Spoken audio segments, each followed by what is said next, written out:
नमस्कार दोस्तों, आज हम आपके लिए संतोषी माँ कथा व्रत लेकर आए हैं। एक समय की बात है, एक बुढ़िया के 7 बेटे थे, जिनमें से 6 कमाते थे और एक ना कमाने वाला था।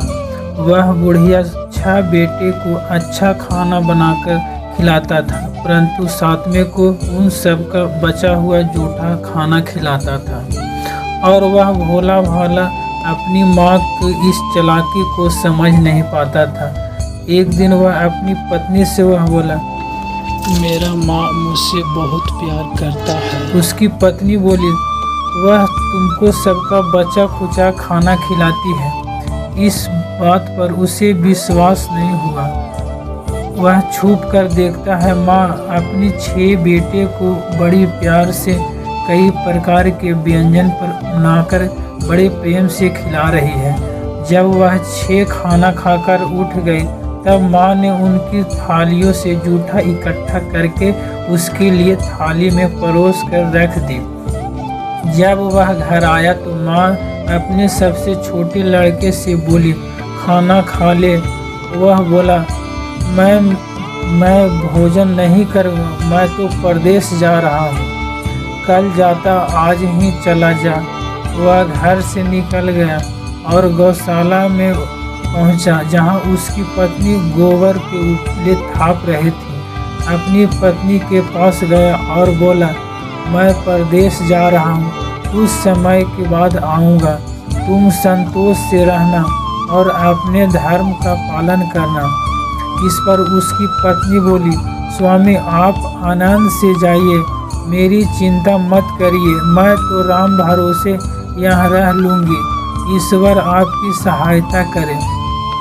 अपनी कोई निशानी मुझे दे दीजिए, जिसे देखकर मैं धीरज करती रहूँगी। इस पर वह बोला, मेरे पास इस अंगूठी के सिवा कुछ भी नहीं है, तुम यह रख लो और मुझे भी अपनी कोई निशानी दे दो। वह बोली, मेरे पास तो कुछ भी नहीं है, बस एक गोबर से भरे हाथ है। यह कहकर अपने पति की पीठ पर गोबर के हाथ की थाप मार दी और चल दिया। चलते चलते वह दूर किसी नगर में पहुंचा और एक व्यापारी के दुकान पर जाकर बोला, भाई मुझे नौकरी पर रख लो। व्यापारी को नौकर की ज़रूरत था, तो वह बोला, ठीक है, लेकिन तनख्वाह तुम्हारा काम देखकर ही बताऊंगा। वह वहीं रहने लगा और सुबह 7 बजे से रात के 9 बजे तक नौकरी करने लगा। थोड़े ही दिनों में वह व्यापारी का सारा लेन देन और हिसाब किताब करने लगा। कुछ ही समय में सेठ उसे अपने आधे मुनाफे का हिस्सेदार बना दिया। 12 वर्षों में वह नामी सेठ बन गया। इधर उसकी पत्नी को सास और जेठानियाँ बड़ा कष्ट देने लगा। उसे लकड़ी लेने जंगल भेजती, भूसे की रोटी देती, फूटे नारियल में पानी देता और वह बड़े कष्टों से जीवन बिता रही थी। एक दिन जब वह लकड़ी लेने जा रही थी, रास्ते में उसने देखा एक मंदिर में कुछ औरतें व्रत कर रही है और कथा सुन रही है। और वह पूछने लगी, यह क्या व्रत कर रही हो, इसे करने से क्या होता है और इसे कैसे करते हैं?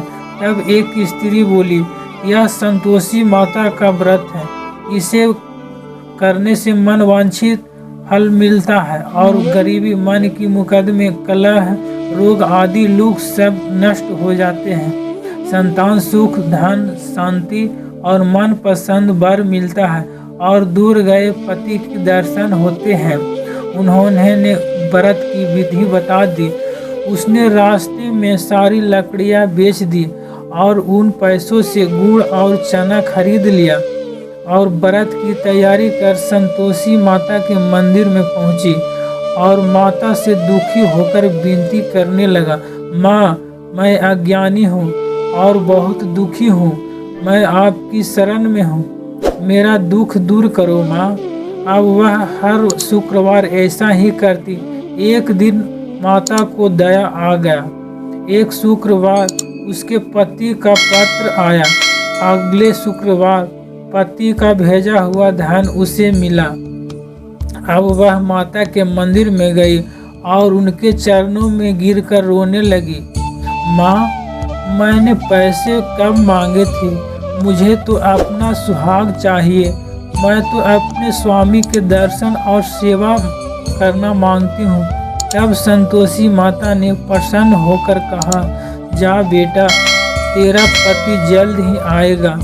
वह प्रसन्न होकर घर गई और कामकाज में लग गया। उधर संतोषी माता ने स्वप्न ने उसके पति को पत्नी की याद दिलाई और घर जाने को कहा। वह बोला, माँ, मैं कैसे जाऊँ? परदेश की बात है, लेन देन के कई हिसाब बाकी है। माँ बोली, सवेरे उठकर मेरा नाम लेकर घी का दीपक जलाना और फिर दुकान पर बैठना। सवेरे उठकर उसने वैसा ही किया। देखते ही देखते सारा लेन देन साफ हो गया और धन का ढेर लग गया। वह खुश होकर घास को ओर रवाना हो गया। उधर उसकी पत्नी रोज लकड़ी लेने जाती और संतोषी माता की पूजा अर्चना करती। एक दिन वह बोली, माँ, आज यह धूल कैसी उड़ रही है?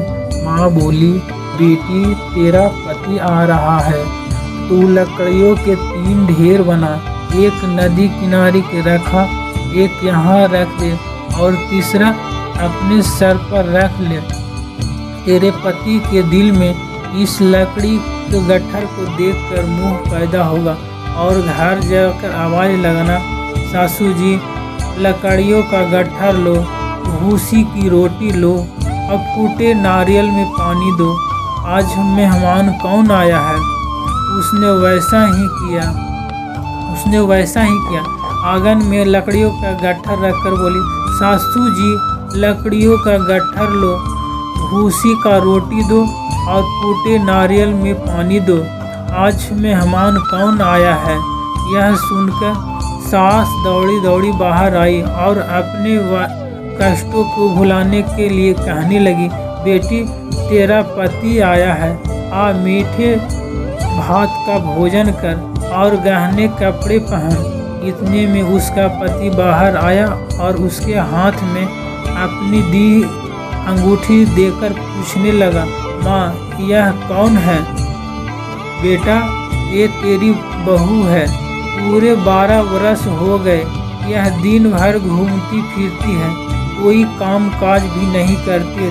तुझे देखकर नखरे कर रही है। वो बोला, माँ, मैंने तुम्हें और इसे दोनों को देख लिया है। अब मुझे दूसरे घर की चाबियाँ दे दो, मैं उसमें रहूँगा। माँ बोली, ठीक है, जैसी तेरी मर्जी। माँ ने चाबियों का गुच्छा पटक दिया। बेटे ने अपना सामान दूसरे कमरे में रख दिया। देखते ही देखते उनके राजा के सामान ठाट बाट हो गए। अगला शुक्रवार आया। वह अपने पति से बोला, मुझे संतोषी माता के व्रत का उद्यापन करना है। वह बोला, खुशी से करो। वो तैयारियों में लग गई। वह जेठ के लड़कों को भी बुलाया। पीछे से जेठानियों ने अपने बच्चे को सिखा दिया, तुम खाने के बाद खटाई मांगना, जिससे उसका उद्यापन पूरा न हो। लड़कों ने खाते ही खटाई मांगी। तब वह बोली, नहीं नहीं, खटाई मैं नहीं दे सकता, यह संतोषी माता का प्रसाद है। लड़के बोले, तो फिर पैसे दे दो। भोली भाली समझ न सकी और उन्हें पैसे दे दिए। वह उन पैसों से खटाई लेकर खाने लगे। इस पर संतोषी माता क्रोधित हो गए। राजा के दूत उसके पति को पकड़कर ले गए। वह बेचारी रोती हुई माता के मंदिर में गई और बोली, माता, ये क्या किया? माता बोली, पुत्री, मुझे दुख है कि तुमने अभिमान करके मेरा व्रत तोड़ा है और इतनी जल्दी सब भूल गई। वह बोली, माता, मैंने तो कुछ गलत नहीं किया। मैंने भूल से लड़कों से पैसे दे दिए। मुझे क्षमा करो, मैं दोबारा तुम्हारा उद्यापन करूँगा। माता बोली, जा, तेरा पति रास्ते में आता हुआ मिलेगा। वह चली गई। रास्ते में उसे का पति आता हुआ दिखा। उसके पूछने पर बोला, राजा ने मुझे मिलने के लिए बुलाया था। अगले शुक्रवार फिर उसने उद्यापन किया। जेठ के लड़के को बुलाया। जेठानियों ने फिर उसे सिखा दिया। लड़के ने भोजन से पहले बोले, खटाई मिलेगा, तो वह बोली, खटाई नहीं मिलेगी। अब वह ब्राह्मण को लड़के को बुलाकर भोजन कराया और दक्षिणा दी।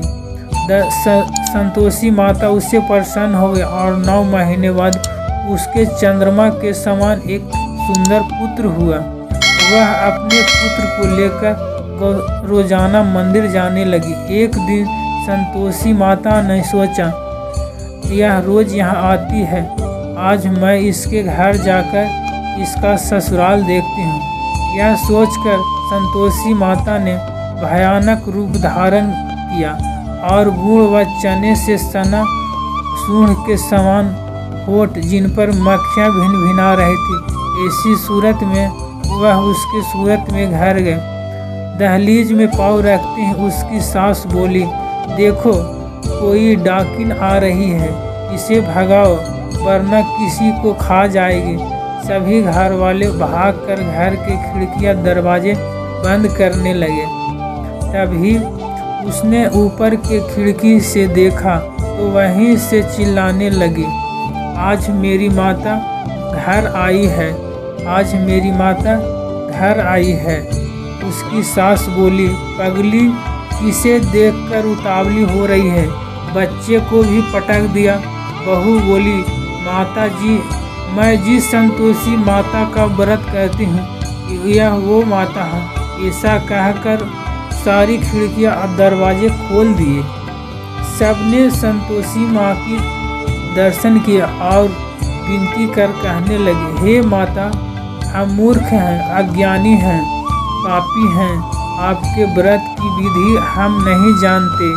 आपका व्रत भंग कर हमने बहुत बड़ा अपराध किया है। हे जगत माता, हमारी अपराध क्षमा करें। माता बहुत खुश हुई। हे संतोषी माता, जिस प्रकार आपने बहू को फल दिया, वैसा ही इस कहानी के सुनने वाले को भी फल देना।